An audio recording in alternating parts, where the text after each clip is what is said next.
భారత్, పాకిస్తాన్, బంగ్లాదేశ్, ఆఫ్ఘనిస్తాన్లకి జరుగుతున్నటువంటి వ్యవహారం ఏదైతే ఉందో దానికి సంబంధించి పార్థసారథి పొట్లూరు గారికి సంబంధించినట్టు రెండో కథనం చూద్దాం. 2017 ట్రిగ్గర్ పాయింట్. 2017లో పాకిస్తాన్ ఆఫ్ఘనిస్తాన్ సరిహద్దు వెంట ముళ్ళకంచె వేయడం ప్రారంభించింది. అప్పటికి ఆఫ్ఘనిస్తాన్లో అమెరికా సైన్యం ఉంది మరియు తాలిబాన్ అగ్రనాయకులు పాకిస్తాన్ జైళ్లలో ఉన్నారు. కానీ డ్యూరాన్ లైన్ వెంట పాకిస్తాన్ ముళ్ళకంచె వేయడం జైల్లో ఉన్న తాలిబాన్ అగ్రనాయకులకు ఆగ్రహం తెప్పించింది. కానీ వాళ్ళు జైల్లో ఉన్నారు. ఇటు ఖైబర్ పఖ్తూన్ఖా ప్రావిన్స్లో ఉన్న ట్రైబల్స్కి కూడా నచ్చలేదు. రోజువారీ పనుల కోసం స్వేచ్ఛగా సరిహద్దు దాటి ఆఫ్ఘనిస్తాన్లోకి వెళ్ళొచ్చే ట్రైబల్స్కి ఇప్పుడు తమ పాస్పోర్ట్ చూపించి చెక్ పోస్ట్ దాటి వెళ్ళాలి. ఎప్పటి నుంచి ఎదురు చూస్తున్న టీడీపీకి ముళ్ళకంచె అంశం కలిసి వచ్చింది. తరచూ పాకిస్తాన్లోకి వచ్చి దాడులు చేసి ఆఫ్ఘనిస్తాన్లోకి పారిపోవడం లేదా ఖైబర్ పఖ్తూన్ఖా ప్రావిన్స్లో తలదాచుకోవడం చేస్తూ వస్తున్నారు.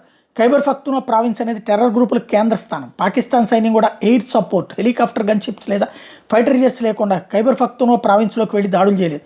ఖైబర్ పఖ్తూన్ఖా ప్రావిన్స్ అనేది ఆయుధాల తయారీకి కేంద్ర స్థానం. American, German, France, Russian, Britain, Sweden దేశాల revolver, assault rifle, short gun, light machine guns, వాటిలో వాడే బుల్లెట్స్తో సహా తయారు చేయగలరు పఖ్తూన్లు. ఇంత చేస్తే వాళ్ళ దగ్గర ఉండే లేత్ మిషన్లు చాలా పాతవి, కానీ ఒరిజినల్ వాటికి తీసుకోకుండా తయారు చేయగలరు. డిసెంబర్ 21 దక్షిణ వజీరిస్తాన్లో సరిహద్దు దగ్గర కాపలాగా ఉన్న 16 మంది పాకిస్తాన్ సైనికులను కాపు కాచి చంపేశారు టీడీపీ మిలిటెంట్. ఆఫ్ఘన్ సరిహద్దు దగ్గర పాకిస్తాన్ భూభాగంలోకి చొచ్చుకొచ్చి టీడీపీ మిలిటెంట్ మెరుపు దాడి చేసి తిరిగి ఆఫ్ఘనిస్తాన్లోకి వెళ్ళిపోయారు. ఈ సంఘటన మీద పాకిస్తాన్ ఎలాంటి ప్రకటన చేయలేదు. కానీ సైన్యుల అసంతృప్తి మొదలైంది. సాటి సైనికులను టీడీపీ మిలిటెంట్ చంపడం, దాని మీద పాక్ ప్రభుత్వం కానీ సైనిక అధికారులు కానీ వెంటనే స్పందించకపోవడం పాకిస్తాన్ సైనికులు ఆత్మస్థైర్యం దెబ్బతినడం చూసి చివరికి స్పందించింది పాకిస్తాన్.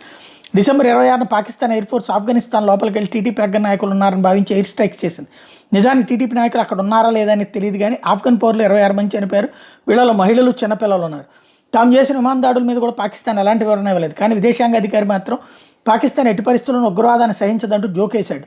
ముజాహిదీన్ పుట్టుక కారణం పాకిస్తాన్, అదే ముజాహిదీన్ని తాలిబాన్గా మార్చింది పాకిస్తాన్. లష్కరే తోయిబా, జైషే మహమ్మద్ ఉగ్ర సంస్థలు పుట్టుకకు కారణం పాకిస్తాన్. ఆ మాటకొస్తే టీడీపీకి కూడా పాకిస్తాన్ సైన్యం చొరవతో పుట్టి పెరిగి చివరికి పాకిస్తాన్కి ఎదురు తిరిగింది. డిసెంబర్ 31 టీడీపీ మిలిటెంట్ ఖైబర్ పఖ్తూన్ఖా ప్రావిన్స్లోని బజోర్ జిల్లాలోని సలార్జై మిలిటరీ బేస్ మీద మెరుపుదాడి చేసి దాన్ని స్వాధీనం చేసుకుంది. అరకాన్ ఆర్మీ బర్మా, బంగ్లాదేశ్ సరిహద్దు అవుట్ పోస్ట్ని స్వాధీనం చేసుకుని టీడీపీ మిలిటరీ ఏకంగా మిలిటరీ బేస్ని స్వాధీనం చేసేసుకుంది. బోర్డర్ అవుట్ పోస్ట్లో 2 గార్డులు ఉంటారు. ఎత్తైన వాచ్ టవర్ ఉంటుంది. ప్రతి 8 గంటలకు డ్యూటీ మారుతుంటారు. ఒక వైర్లెస్ సెట్ ఉంటుంది దగ్గరలో ఉన్న బేస్తో మాట్లాడారు. మిలిటరీ బేస్లోని హెవీ మెషిన్ గన్తో పాటు కనీసం 8 మంది సైనికులు ఉంటారు. మెషిన్ గన్తో పాటు అందరి దగ్గర గన్స్ ఉంటాయి. అలాగే రీఇన్ఫోర్స్డ్ కాంక్రీట్తో కట్టినట్టు బంకర్ ఉంటుంది. వారానికి సరిపడా ఆహారం, అత్యవసర మందులు, అదనపు బుల్లెట్స్ ఉంటాయి. పూర్తి స్థాయి వైర్లెస్ కమ్యూనికేషన్ సెట్ ఉంటుంది. అయితే టీడీపీ స్వాధీనం చేసుకుంది పూర్తి స్థాయి మిలిటరీ బేస్ కాదు, కానీ కీలకమైంది. అయితే టీడీపీ దాడి చేసి స్వాధీనం చేసుకుంది సలార్జై బోర్డర్ పోస్టుని. కానీ దాడులు చేసింది గోహరీం, మాతసబ్స్కర్, కోట్రాగా, తరిమొంగళ్ళు కూడా ఉన్నాయి. అయితే ఒకేసారి 5 సరిహద్దు బేసుల మీద దాడి చేశారు టీడీపీ ఫైటర్లు. ఒకదాన్ని స్వాధీనం చేసుకోగలిగారు. కొద్ది రోజులు అన్నింటి స్వాధీనం చేసుకుంటామని ప్రకటన చేసింది టీడీపీ. బోర్డర్ పోస్టుల మీద ఎలా దాడి చేసి స్వాధీనం చేసుకోవాలో సెక్షన్ ఇచ్చింది ఐఎస్ఐ. అదే సెక్షన్ వాళ్ళ మీదే ప్రయోగిస్తున్నారు. మన దొడ్లో పాములు పెంచుకుని అవి మనల్ని కాటేయవనుకుని ఆలోచించేది ఒక్క పాకిస్తాన్ మాత్రమే. దీని మీద ఇప్పటివరకు పాకిస్తాన్ స్పందించలేదు. ఎందుకంటే ఖైబర్ పఖ్తూన్ఖా ప్రావిన్స్లో స్థానికులు ఎవరు పాకిస్తాన్ సైన్యానికి సహకరించరు. కనీసం మంచినీళ్ళు కూడా ఎవరు. ఇట్లాంటి స్థితిలో కనీసం ఒక బెటాలియన్ 3000 మంది సైనికుల్ని అక్కడ మోహరించి పోరాడాలి. పైగా ఎయిర్ సపోర్ట్ కోసం ఫైటర్ జెట్స్ని వాడాల్సి ఉంటుంది. ఇంత ఖర్చు భరించే స్థితిలో పాకిస్తాన్ సైన్యం లేదు. ఖైబర్ పఖ్తూన్ఖా ప్రావిన్స్లో హెలికాప్టర్ గన్ షిప్స్ని వాడడానికి కుదరదు. ఎందుకంటే స్టింగర్ మిస్సైల్స్ ఉన్నాయి. స్టింగర్ మిస్సైల్స్కి హెలికాప్టర్ చాలా సులభమైన టార్గెట్స్ అవుతాయి. పాకిస్తాన్, బంగ్లాదేశ్లో చేతులు పెట్టినంత కాలం ఖైబర్ పఖ్తూన్ఖా సమస్య ఉంటుంది. ఖైబర్ పఖ్తూన్ఖాను తాలిబాన్లు వదులుకునే అవకాశం లేదు. గజనీ మహమ్మద్ ఒక దురాక్రమణదారుడు. పాకిస్తాన్ వాహ్ క్యా బాత్ హై. బాబర్, గజనీ మహమ్మద్లు వీర్లు, సూర్లు. పాకిస్తాన్లోని పాఠశాల విద్యార్థులకు చెప్తూ వచ్చింది ఇదే. ఖైబర్ పఖ్తూన్ఖాలను బోర్డర్ పోస్ట్ టీడీపీ స్వాధీనం చేసుకోగానే పాక్ ప్రధాన సలహాదారుడు ఒకరు ఏకంగా గజనీ, బాబర్లను దురాక్రమణదారులను ప్రెస్ మీట్ పెట్టి మరీ దూషించాడు. సైకలాజికల్గా తాలిబాన్లతో మేము పోరాడలేమని ఒప్పుకున్నట్టుగా ఉంది. లేకపోతే బాబర్, గజనీల ప్రసక్తి లేకుండా నేరుగా వెళ్ళి ఎదురుదాడి చేసి వాళ్ళ బేస్ని తిరిగి స్వాధీనం చేసుకోవచ్చు కదా. అఫ్కోర్స్ పాకిస్తాన్ పరిస్థితి ఏంటో మన వాళ్ళకి బాగా తెలుసు. అందుకే ఎప్పుడో 2029లో పూర్తవలసిన బాల్కనైజేషన్ ఆఫ్ పాకిస్తాన్కి అజిత్ దోవల్ గారు జెండా ఊపి మొదలుపెట్టారు. లాంఛనంగా బాల్కనైజేషన్ ఆఫ్ పాకిస్తాన్ మొదలైనట్టు 2010లో సిరియాతో మొదలైన బాల్కనైజేషన్ ఆఫ్ సిరియా 2024లో పూర్తయింది. సిరియాకి రష్యా, ఇరాన్లు మద్దతు ఇస్తూ 10 ఏళ్ల పాటు కాపాడారు. పాకిస్తాన్కి అవకాశం లేదు. సౌదీ అరేబియా ఒక్కటే అండగా నిలబడగల అవకాశం ఉంది, కానీ అది సందేహం. బెలూచిస్తాన్కి చెందిన ఫైటర్లు బెలూచ్ లిబరేషన్ ఆర్మీ టీటీపీ, తాలిబాన్లతో చేతులు కలిపి ఉమ్మడిగా దాడులు చేసే అవకాశం ఉంది రాబోయే రోజుల్లో. ఇదంతా ఎందుకు జరుగుతుంది? జస్ట్ పాకిస్తాన్, బంగ్లాదేశ్లో ఒప్పందం చేసుకునే రహస్యంగా పాకిస్తాన్ ఆర్మీ బంగ్లాదేశ్ సైన్యానికి శిక్షణ ఇస్తుందన్నమాట. ఏమిటి ఉన్నమాటే. అందుకే ఖైబర్ పఖ్తూన్ఖాలో సినిమా మొదలైంది. ఇది టైటిల్స్ మాత్రమే. బిఎల్ఏని కట్టడి చేయలేకపోయిన పాకిస్తాన్ ఆర్మీ తాలిబాన్ టీటీపీలను ఎదుర్కొని నిలబడగలదా? బెలూచిస్తాన్లో గ్వాదర్ పోర్ట్ రక్షణ కోసం చైనా తన ఆర్మీని మోహరించింది. అక్కడంటే అర్థం చేసుకోవచ్చు పాకిస్తాన్ ఆర్మీ సామర్థ్యం ఏంటో.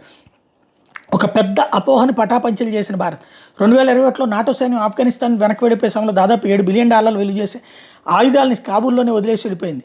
అయితే వీటిలో ఎక్కువ ఖరీదు చేసే విమానాలు, హెలికాప్టర్లు ఉన్నాయి, కానీ వాటిని వాడడానికి వీల్లేకుండా చేశారు. ఆఫ్ఘనిస్తాన్లో అమెరికన్ సైనికులు వాడింది M4 అసాల్ట్ రైఫిల్, దాదాపుగా 4000 M4 అసాల్ట్ రైఫిల్స్ని అక్కడే వదిలేసి వెళ్ళిపోయింది అమెరికన్ సైన్యం. 2022 వీటిలో కొన్నింటిని లష్కర్ తోయిబా, జైషే మహమ్మద్ సభ్యులు డబ్బులు ఇచ్చి తాలిబాన్ల దగ్గరకు ఉన్నారు. 2023లో లష్కర్ జైషే మహమ్మద్ ఉగ్రవాదు జమ్మూ కాశ్మీర్లో చొరబడ్డానికి చేసిన ప్రయత్నంలో భారత సైన్యానికి పట్టుబడినప్పుడు వాళ్ళ దగ్గర అమెరికన్ M4 అసాల్ట్ రైఫిల్ దొరికినాయి. విషయం మన విదేశాంగ శాఖ అమెరికాకి తెలియజేసి తగిన చర్యలు తీసుకోవాలనుకోవడంతో అమెరికా పాకిస్తాన్ మీద ఒత్తిడి తెచ్చి ఉగ్రవాదుల్ని M4 రైఫిల్స్ని స్వాధీనం చేసుకుంది. కానీ తాలిబాన్ల దగ్గర ఉన్న M4 అసాల్ట్ రైఫిల్స్ని టీడీపీకి ఇచ్చింది. అవే M4 అసాల్ట్ రైఫిల్స్ ఇప్పుడు పాకిస్తాన్ సైన్యానికి సమస్యగా మారి టీడీపీ ఫైర్ పవర్ అంతా M4 రైఫిల్తోనే వచ్చింది. అమెరికా వదిలి వెళ్ళిన నైట్ విజన్ గాగుల్స్, థర్మల్ గాగుల్స్ని తెల్లవారుజామున మంచులో వాడుతూ చాలా తేలిగ్గా బోర్డర్ పోస్టుల మీద దాడులు చేయగలుగుతున్న టీడీపీ ఫైటర్స్. ఈ పోరాటం ఆగదంటూ ఇప్పటికే తాలిబాన్లు హెచ్చరించారు పాకిస్తాన్. మరోవైపు 2 రోజుల క్రితం రష్యా విదేశాంగ శాఖ ప్రతినిధి ఆఫ్ఘనిస్తాన్, పాకిస్తాన్ మధ్య నెలకొన్న ఉద్రిక్త పరిస్థితి మీద మాట్లాడుతూ అవసరమైతే రష్యా మధ్యవర్తిత్వం చేస్తుందని ప్రకటించారు. ఇది అనవసరం. రష్యా చేసుకుంటే అమెరికా పాకిస్తాన్ సపోర్ట్ చేస్తుంది, ఇది మనకి తలనొప్పి. అందులో భారత ప్రయోజనాలు ఉన్న ఇంగిత జ్ఞానం లేకుండా రష్యా ప్రకటన చేసింది. ఓ పక్క చావోరేవో తేల్చుకునే పరిస్థితిలో ఉన్న రష్యాకి ఆఫ్ఘనిస్తాన్, పాకిస్తాన్ల విషయంలో వేలు పెట్టాల్సిన అవసరం లేదు. ప్రస్తుతం ఈ విషయంలో భారత్ చాలా వేగంగా స్పందిస్తుంది. అజిత్ దోవల్ గారు చైనాకి వెళ్ళి చర్చలు జరిపొచ్చిన తర్వాత టీడీపీ సరిహద్దు బేసుల మీద దాడి చేసిందన్నది గమనార్హం. ఆఫ్ఘనిస్తాన్, పాకిస్తాన్, బంగ్లాదేశ్ విషయంలో అమెరికా జోక్యం తగ్గించడమే కోసమే భారత్ చైనాలు కలిసి పనిచేయాలని నిర్ణయించాయి. ఇది తాత్కాలికం. నిన్న టీడీపీ పాకిస్తాన్ సైన్యాన్ని మరొక హెచ్చరిక చేసింది. మేము ఇక్కడ నుండి పాకిస్తాన్ సైనిక అధికారులకు ఆదాయం ఇచ్చే అన్ని వ్యాపారాలు టార్గెట్ చేసి ఒక్కదాన్ని నాశనం చేస్తాం అన్నటువంటి.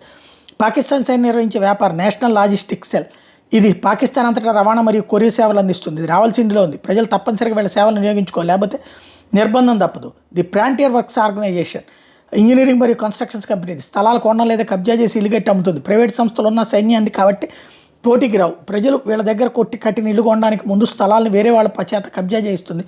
పోలీసులు, కోర్టులు గొడవ ఎందుకని ధనవంతులు ఇళ్ళ దగ్గర కొంటారు. అన్ని ఖరీదైన విల్లాలు విల్లాలు కట్టి అమ్ముతుంది. ఫౌజీ ఫర్టిలైజర్స్ ఎరువులు తయారు చేసి అమ్ముతుంది. ఫౌజీ అంటే సైన్యం అని అర్థం. పాకిస్తాన్లో మేజర్ ఎరువులు తయారు చేసే అమ్మే సంస్థ ఇది. మిలిటరీ ఆధ్వర్యంలో రియల్ ఎస్టేట్ వ్యాపారం, మిలిటరీకి చెందిన పాలోత్పత్తులు, చైన్ షాపులు దేశం అంతా ఉన్నాయి. నిత్యావసరాలు అమ్మే సూపర్ బజార్లు దేశవ్యాప్తంగా ఉన్నాయి. ఒకటేమిటి ఆదాయం వచ్చే ఏ వ్యాపారాన్ని సైన్యం ప్రైవేట్కి వదలట్లేదు. సైనికులకు సింహభాగం ఇవ్వాలి, ఎందుకంటే దేశాన్ని కాపాడే సైనికులు కాబట్టి. ఇంత చేస్తే సైన్యం చేసే వ్యాపారాలకు పన్ను కొడుతుందా? 10:1 నిష్పత్తిలో పన్ను కొడుతుంది. అంటే 10 అమ్మితే ఒకదానికి పన్ను కొడుతుంది. ట్యాక్స్ అధికారులకు సైన్యం నిర్వహించే వ్యాపారాల మీద దాడులు చేసే ధైర్యం ఉండదు. సో టీడీపీ రాబోయే రోజుల్లో సైన్యం నిర్వహించే వ్యాపారాల మీద దాడులు చేస్తుందన్నమాట. టీడీపీకి ఇలా సైన్యం వ్యాపారాల మీద దాడులు చేయమని సలహా ఇచ్చింది ఎవరై ఉంటారు. అందుకే సైన్యంలో తిరుగుబాటు రాదు. పాకిస్తాన్లో రిటైర్ అయ్యాక పెన్షన్తో పాటు వ్యాపారాలతో వచ్చిన లాభాలని పైన పై స్థాయి నుంచి కింది స్థాయి వరకు వాటాలు వేసుకుని పంచుకుంటారు.